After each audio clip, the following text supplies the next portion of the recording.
No more homework, no more tests, no more practices. For at least 5 weeks, the Broncos are on summer vacation.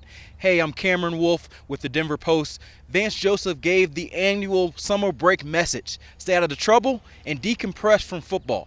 And when we return, it's all about competition in training camp. And that competition, of course, will start at the quarterback position, where Paxton Lynch and Trevor Siemian will once again battle to decide whose quarterback won. All spring, we've seen the quarterbacks have their high days, their low days, to decide who is the front runner for the decision. But VJ said the decision hasn't even started yet.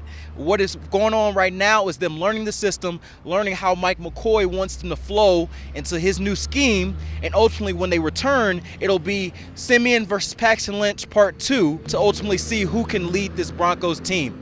Obviously, we know the standards by now. It's Siemian, the safer, a little bit more accurate option, versus Paxton, a little bit more of the risk taker and gunslinger big play option.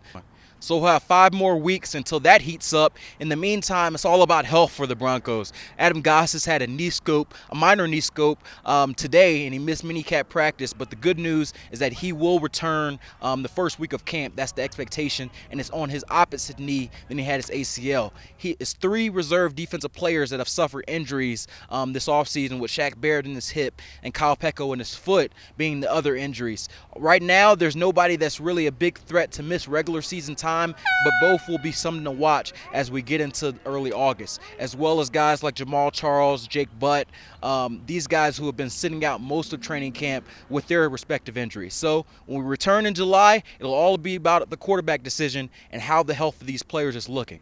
For the Denver Post, I'm Cameron Wolfe.